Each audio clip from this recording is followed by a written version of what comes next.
Good afternoon. First and foremost, I'm really proud of the group, not just the players, but players first and foremost, but a lot of people behind the scenes as well that don't get enough credit.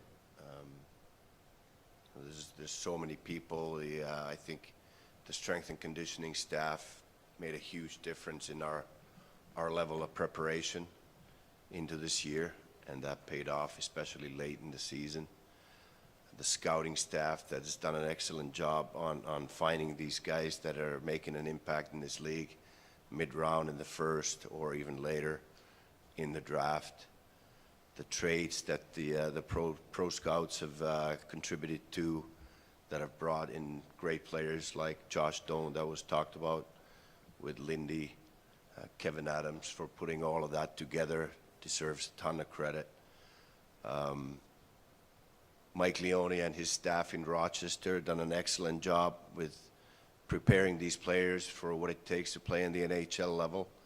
It's been seamless every time we called a guy up and looked like they've been in the NHL for a long time already, almost all of them. And I think the ones that we see the most impact from, the guys like Ostlund, and we thought that filling the center ice position with the big loss of like Josh Norris at times this year, and finding out that a guy like Noah Ostlund can play in the middle of the ice and be successful right off the bat is huge for our future. Same thing with Konsta Helenius.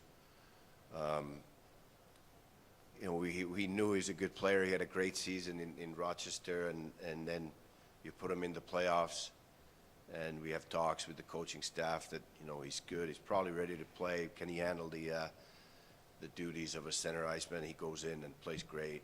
Those are all great to see, and I think the people behind the scenes that made all of this happen deserve a ton of credit for that. So, the ownership here have told me right from the start that anything you need to win, we'll support you.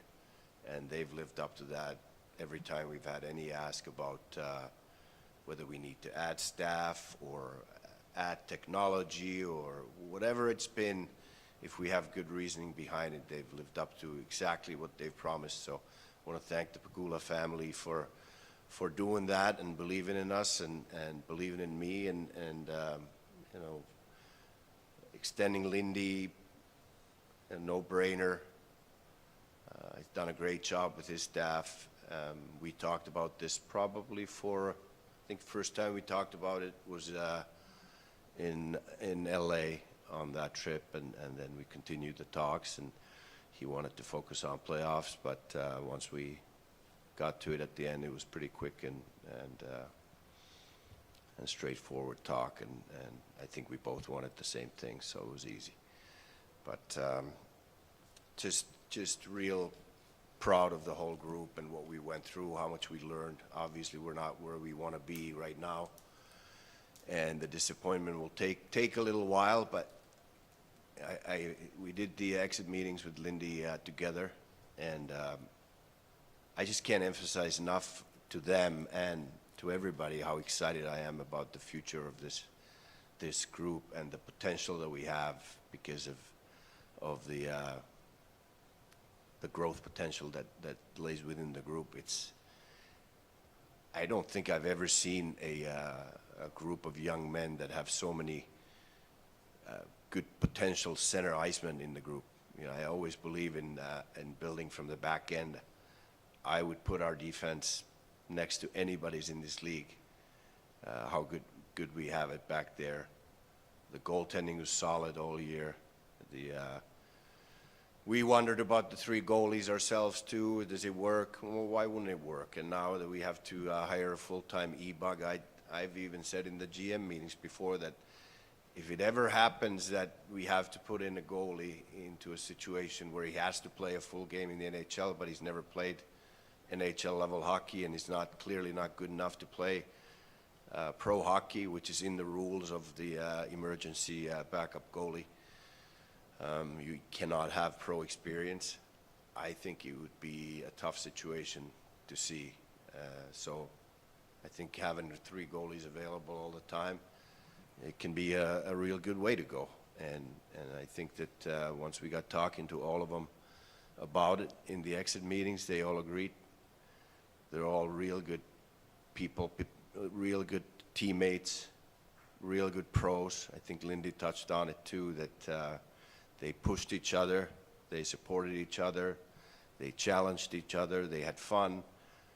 All of them want to probably play more games, but that's great. It's internal competition, and they'll be better off. And at some point we may have to change that, but I think it's worked great so far, and it's been a strength of our team. We had Colton Ellis go in a few times and play incredible games. Alex Lyon and UP, they played the most of the games and had good seasons. I think the best season Ukko-Pekka Luukkonen has ever had. Now you get the right pronunciation of it. And numbers-wise, his save percentage and goals against average, both of them. And Alex Lyon's been a great mentor to our young goalies, so I think we're in a good spot. But just real proud of everything that we've accomplished so far, but this is just the beginning. I mean, it was so great to see how this city came together. I get chills even thinking about it, just the atmosphere in the building, the electricity around the whole city. Even I got stopped at Wegmans. I heard Benny talked about being stopped in the city, and even I got stopped at Wegmans for Go Sabres and that kind of stuff. So it's just the beginning for us, and we're excited to move forwards. So I'll take questions. Jarmo, I'm very curious. You've been around this league so long, and we see the playoffs, and you lost 3 home games against Montreal, which kind of contributed to the loss with other things. But it's happening all over the league. I mean, in the Eastern Conference, the home teams are having a terrible trouble. Do you have any thoughts on why the home teams are having so much trouble in the playoffs winning hockey games?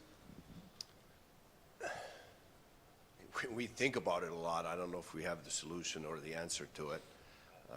It should be an advantage, obviously, especially with the kind of support we get here from our fans. It's incredible and much appreciated. So we should be able to do better at home, no question about it. I think that's going to be something that we're going to keep thinking about, because just as like Lindy said, that I think we could have put the series away earlier without getting into Game 7, let alone let that be decided by 1 goal and 1 shot. So that's going to be a focus for sure.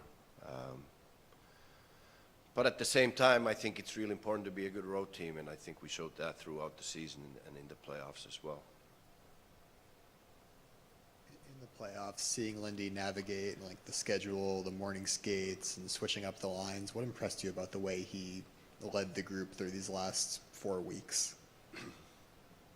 Well, I think he has a really good feel for the pulse of the team, but he also listens. So he has a good relationship with the strength and conditioning staff, and there's a lot of data involved in today's world.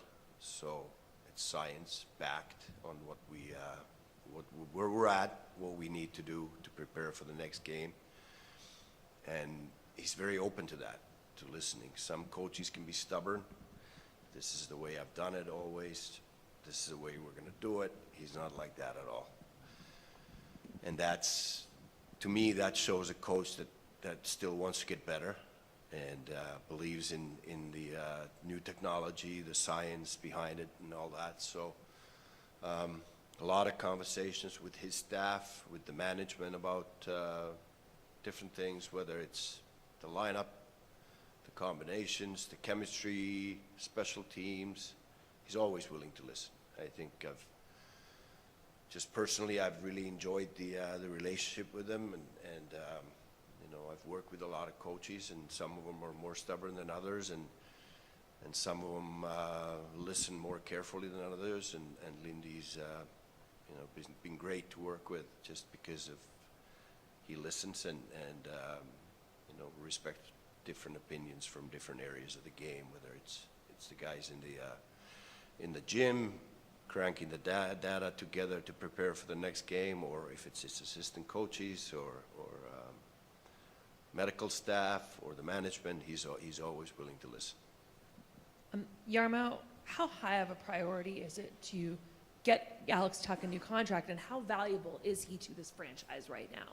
Well, we've talked about it all season long when these questions arise, that he's been an important part of our success. He's always getting some of the most ice time for any of the forwards, killing penalties, playing power play. He's a consistent goal scorer.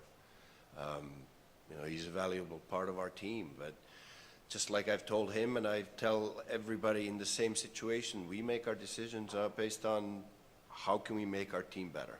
And we have to come to an agreement that this is the type of contract that we can still make our team better, and hopefully we can do that. Jarmo, I've got two questions because I wanted to follow up your answer there.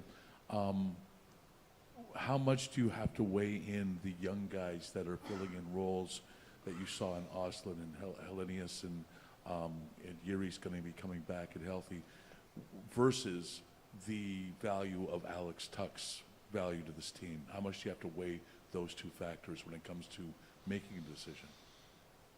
Well, you always weigh in what's the chemistry, what's the leadership part, how do the pieces fit. You can have 23 men on the roster, then you have a thing called salary cap that you have to worry about, and you cannot be 1 cent over that. So those are all the things that we have to take into consideration. Our young guys have shown they can play in this league, not only play but make an impact and to our success. So we have pretty good comfort level on knowing that these are the guys that can play and contribute on this level already.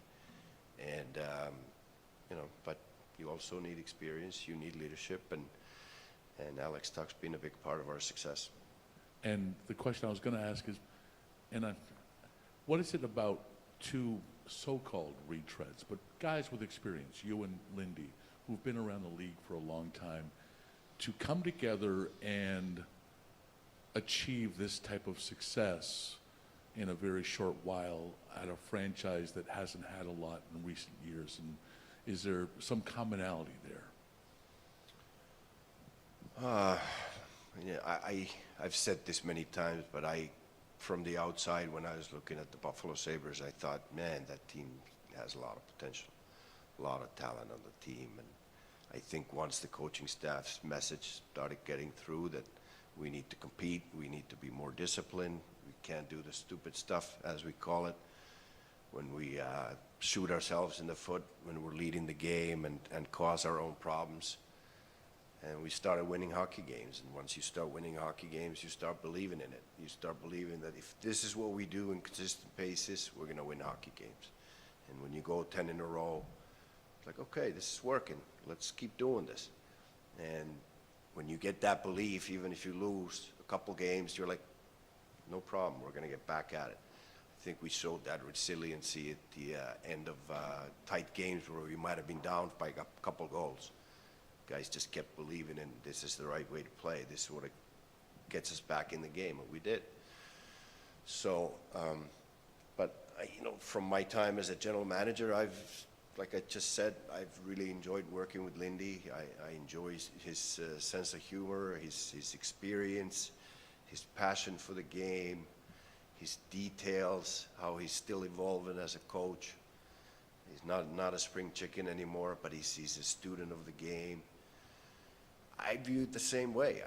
I feel like, I got to be a better manager. I got to be better at evaluating players. I got to be better at communicating with the coaches, with the scouting staff, with development staff, Rochester, all those things. If I stop having the drive to be a better manager, then I should retire, and probably will that day. But I want us all to have that drive and desire to get better. Jarmo, some housekeeping items here. First one would be, do you have any players who need any procedures, and did you have any players going through stuff in a big way in the playoffs? Yeah, we had a lot of banged up players. Every team in the league has banged up players, and our players are not the type of guys that want to make any excuses, and neither do we. But there were a lot of guys that were struggling through injuries in the playoffs, and I give a lot of credit to Owen Power, for example. He had a grade 3 ankle sprain that was getting heavily taped up, and he played through, and I thought played some of his best games at the end of the Montreal series. Logan Stanley tried to play through an injury that was a lot worse than he let on, and he told us at the exit meetings that he didn't want anybody to really think that he wasn't able to play, but we could see it. Sam Carrick tried to come back from his injury too early for what the prognosis was when he got injured. And that just shows the character, the desire to play and help the team, and that's how hockey players are built. And the other one was kind of the aftermath of Game 7 here. I mean, there was a lot of talk about the Malenstein play, and I think people understand what happened with the early whistle and whatever. There wasn't much talk about the Deneau goal in the first period being a kick. Did you discuss that with the supervisor, with the league in the wake of that game, about why that wasn't looked at more as a kick? I kind of looked at those things as, okay, game's over. It doesn't make any difference whether I call and scream at somebody or complain about it. I think I would have liked to have a little longer review of it based on some of the angles that I saw. It was a quick decision. But those guys, they have a lot of experience in reviewing things, and sort of the direction from the league has been that they want to allow more goals. Distinct kick in motion, how do you define that? You got to ask the league exactly. I trust their process. I accept the process. I almost always like to be complimentary of their work because they have a hard job to do, and they do a good job. Did the whistle go a little too quick? I think yes. At the same time, I'm not sure if it would have counted if Montreal challenged that, so I'm not complaining about that either. And those were some of the best referees, if not the best referees in the NHL in that game. And I have a lot of respect for the crew that we had on the ice. So, again, we should have scored more goals early on in the series and in that game, and never been in the place where one goal decides. Jarmo, organizationally speaking, you have a lot of player depth now, but where in the organization do you feel like you want to improve the depth or improve the quality, not just on the ice but off of it? Well, I think we have a few announcements coming soon here, what we need to do with our staff, and I think we'll release them all together at the same time. I think we're in a really good place as far as our depth goes with the team. Probably we'll have to make some hard decisions to fit all 23 guys under the roster limitation and the salary cap. So, but I always say that's a positive problem to have. If you have too many good players, that's a problem I'll take all day, any day. So I'm looking forward to the challenge. Jarmo, you mentioned the top 4 defensemen you have. You also mentioned your center depth and how happy you are with that. Where do you believe this roster needs to improve to ultimately just take the next step, whatever that is? I think we just improved by getting some more experience going through this playoff series against Boston. Totally different style of play than Montreal, very physical. I think even at the end of the regular season, we saw that teams were trying to push us out of the rink with physical play. Didn't affect us. We pushed right back. Then the going 7 games against Montreal, experiencing the pressure situations of the Game 6 in Montreal, winning decisively there. Coming back home, another pressure cooker, Game 7. Now the guys have experienced it. They didn't have that experience before. I think we're going to improve internally a lot just from that experience.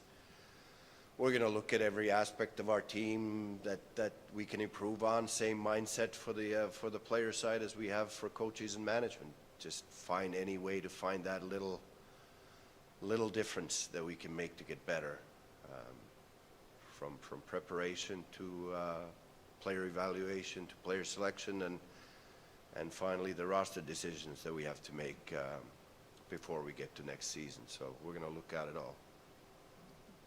Jarmo, in making the playoffs, as some of the players said, it's an expectation now for this team, for this franchise. What's going to be the key to sustaining, not just making the playoffs, but adding to this culture and adding to what the identity of this team is now? What is that from an organizational standpoint?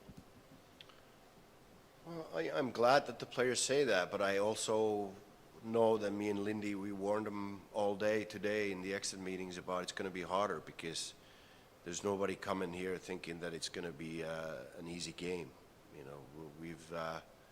We've gotten the attention of the league and the teams around the league that's a hard team to play against. That's a team that has a lot of talent, a lot of speed, a lot of skill, but that also works hard and competes. And it's going to make things harder. On individual level, there may have been some surprises that other teams might have seen, like, who's that guy, who's that guy? Well, they know now who they are, so they're going to get harder matchups. Teams are going to be more prepared. Players on the other teams, they pay attention to what's going on, who they're playing against, who they're up against. So it's going to get harder. But I'm glad that they think this is the expectation now, because it is from our point of view too. Our goal is to win the Stanley Cup. I said it, I think, in my press conference before, that doesn't matter whether you have to make the playoffs in order to have a chance to win the cup. So that's a starting point. But it doesn't matter whether you lose in the first round or second round or third round or in the final. I think it would sting the most if you got that close and you lost in the Stanley Cup Finals. I know my worst or most bitter memory, and it wasn't in the NHL, but it's in the Finnish league. We lost in the final, and we should have won. To this date, it bugs me, because I think we should have won that series, but we lost, and that's my most bitter hockey memory, getting the silver medal. They don't give those out in the NHL,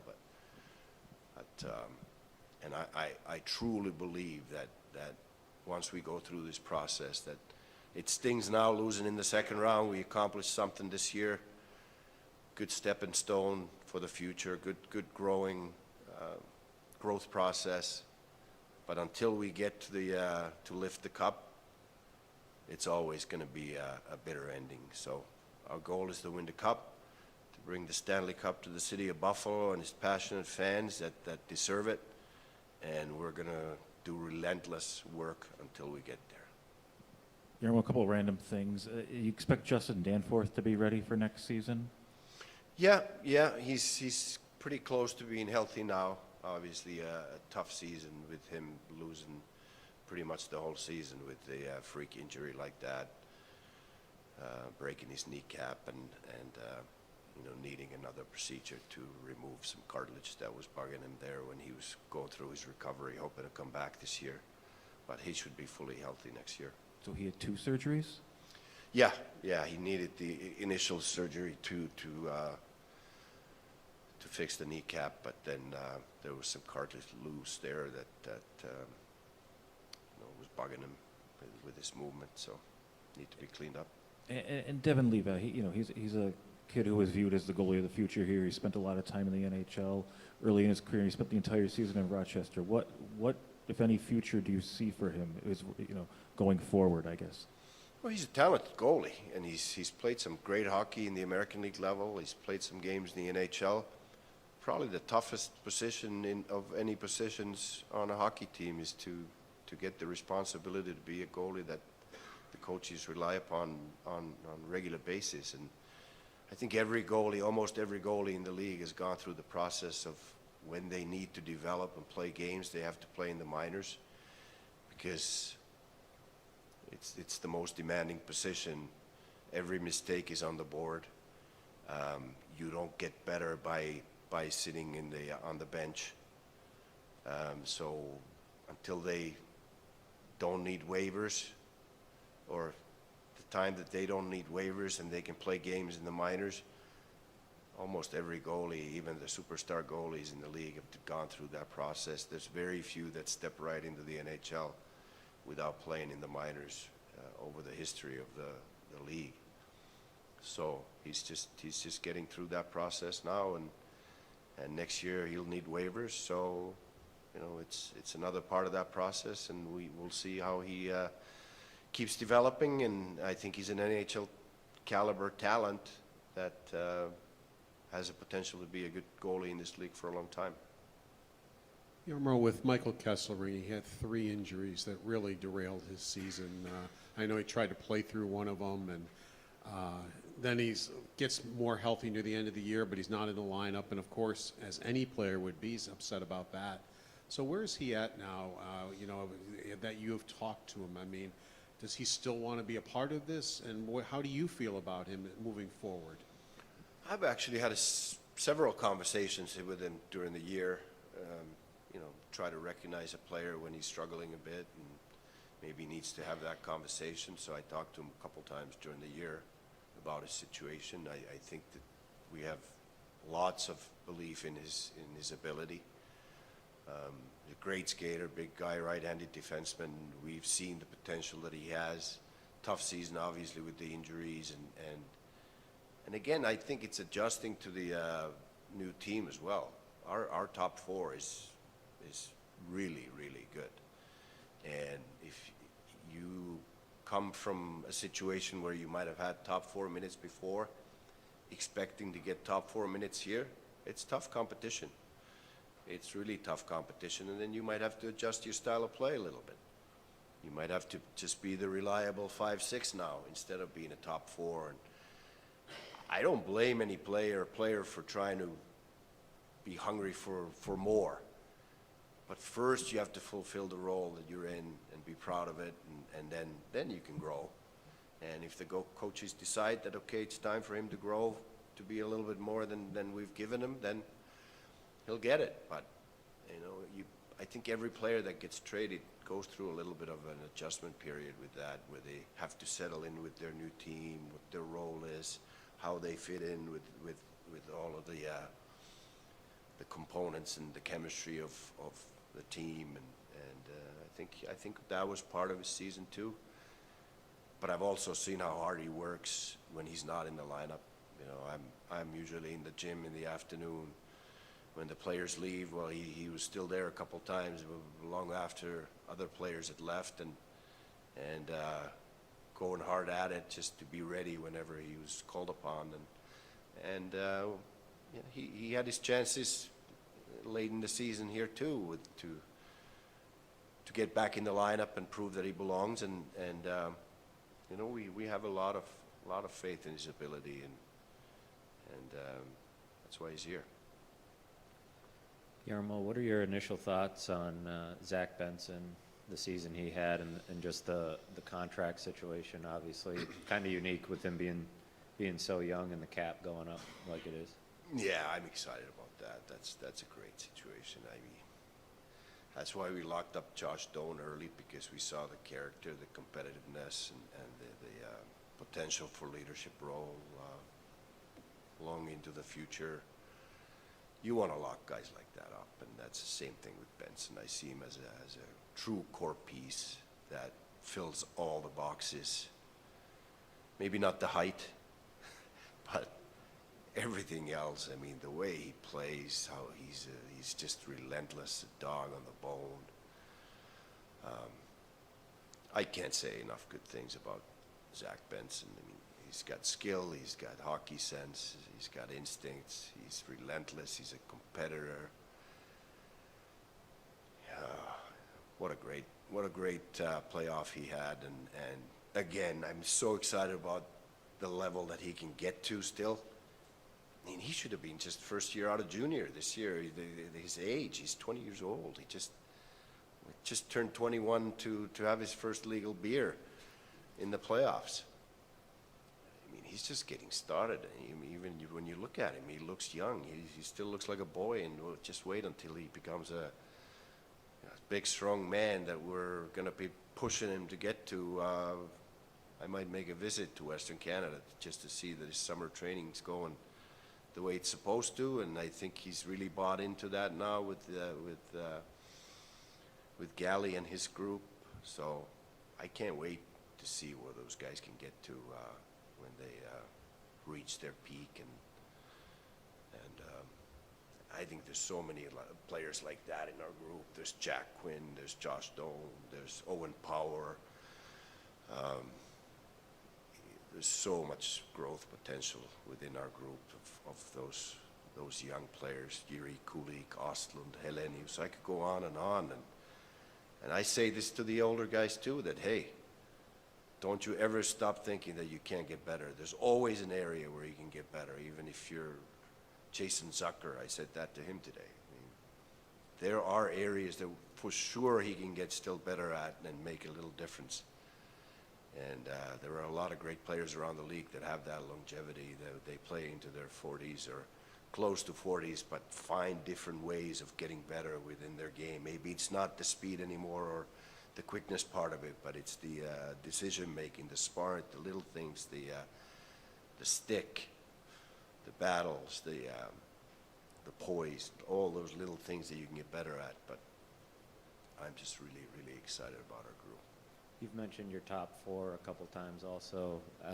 You're lucky enough to have three of them locked up long term, but Bo's eligible again this summer. Like how important is it to you to try to keep that top four intact for as long as possible? Very important. And I said that to Bo Byram today. I'd like to lock him up for a long time. I think the top four of our defense is our driver, our engine. And their mobility, ability to move the puck, ability to support offense, but also play good defensively. There's a lot of untapped potential there too. I think Bo's still a young defenseman. He can get better. Rasmus Dahlin takes his job very seriously. He wants to be the best defenseman in the world. He can get better. Samuelsson, to me, was probably the biggest revelation when I came here, how good he was. Watching from outside, I had no idea how good he can be and how good he was this year on both sides of the puck. He can still keep getting better. I have no doubt about that. Owen Power, such a talented young man, and he's just scratching surface with that size, 6'6". I don't think he's ever going to be a killer, but he doesn't have to be. He's so smart. He's so mobile for a guy that size, and can really kill plays in the defensive end because of his mobility and smarts, but also support the offense in the other end. There's so much growth potential that it just gets me excited to get going here and go upstairs and talk to the guys and what's our next step here.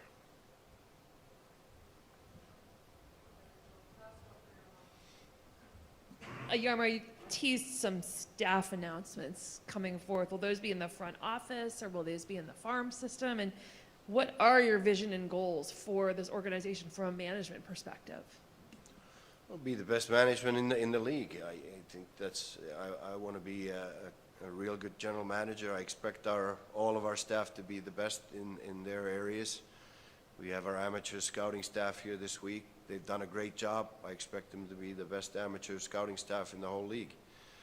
And that's what we're striving for with our selections for different roles. I think there are some areas where we need some more people, good people. We have some in mind, and some of them will come out soon because we've already made some decisions. We just need to make sure that we finalize the paperwork and get going with it. Thank you.